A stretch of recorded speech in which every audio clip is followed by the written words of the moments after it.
ধোনি, বিরাট আর রোহিতের মতো ক্যাপ্টেন, সাথে রাহুল দ্রাবিড়ের মতো কোচ মিলে আমার ছেলের ক্রিকেট ক্যারিয়ার থেকে 10 বছর নষ্ট করে দিয়েছে, এমন বিস্ফোরক দাবিটা করেছেন ভারতীয় ব্যাটার সঞ্জু স্যামসনের বাবা।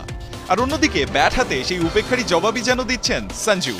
টি-20তে বাংলাদেশের বিপক্ষে সেঞ্চুরির পর আবারও সেঞ্চুরি পেয়েছেন সাউথ আফ্রিকার বিপক্ষে একই ফরম্যাটে। তবে সঞ্জুর বাবার করা এমন দাবি সোশ্যাল মিডিয়াতে আলোচনা তৈরি করলেও সেটা ভালো চোখে দেখছে না ভারতীয় ধারাভাষ্যকার আকাশ চোপড়া। বলেই বসলেন, এমন মন্তব্যের কি কোনো দরকার ছিল? সে আকাশ চোপড়া দরকার দেখুক আর নাই দেখুক, সঞ্জু স্যামসনের বাবার দাবি কতটা যৌক্তিক সেটা না হয় আমরা একটু বোঝার চেষ্টা করি। টি-20তে ভারতীয় দলে সঞ্জুর অভিষেক হয়েছিল 2015 সালে, অথচ সেই সঞ্জু ম্যাচ খেলেছেন মোটে 36টি, তাতে 24.17 গড়ে রান করেছেন 701, আর স্ট্রাইক রেট 150.43। আছে দুটো সেঞ্চুরি যা পেয়েছেন এ বছরেই।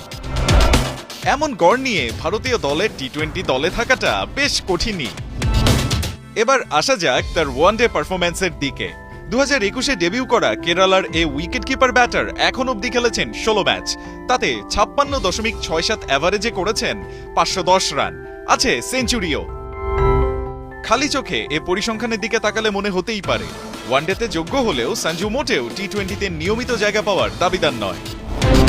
কিন্তু এবার দেখুন, সঞ্জু এমন পারফরমেন্স নিয়েও শেষ ওয়ানডে খেলেছেন 2023 সালের ডিসেম্বরে। খটকা লাগছে? হ্যাঁ, কিছুটা খটকা আছেই। আসলে অধারাবাহিক সঞ্জুর ওপর কখনোই ভারতীয় টিম ম্যানেজমেন্ট একটানা কখনো ভরসা রাখতে পারেনি। তাই ভারতীয় দলে সঞ্জুর আসা যাওয়া ছিল খানিকটা অতিথিদের মতো, আজ আছেন কাল নেই। যদিও সাম্প্রতিক সময়ে সঞ্জুর ব্যাটে রান থাকায় তার বাবার করা মন্তব্য বেশ আলোচনার জন্ম দিয়েছে, আর তাতেই মন্তব্য করে সঞ্জুর বাবার কথাকে উড়িয়েই দিয়েছেন আকাশ চোপড়া।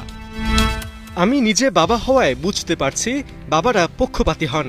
সন্তানরা আমাদের সবচেয়ে কাছের, তাই তাদের ভুল ত্রুটি আমাদের চোখে পড়ে না। সাথে আকাশ টেনে এনেছেন যুবরাজ সিং এর বাবার ঘটনাটাকে, যেখানে ধোনিকে নিয়ে করা তার মন্তব্য যুবরাজকে ফেলে দিয়েছিল কন্ট্রোভার্সিতে। এদিকে সাউথ আফ্রিকার বিপক্ষে টি-20 সিরিজের প্রথমটিতে সেঞ্চুরি পেলেও পরের দুটিতে ডাক মেরে এক অনাকাঙ্ক্ষিত রেকর্ডের সামনে দাঁড়িয়ে আছেন সঞ্জু স্যামসন। আর একটি ডাক মারলেই টি-20তে ভারতীয় ব্যাটারদের মধ্যে ডাক মারার তালিকায় বিরাট কোহলিকে টপকে উঠে আসবেন 2-এ। এখন দেখার পালা শেষ টি-20তে সঞ্জু কি করেন।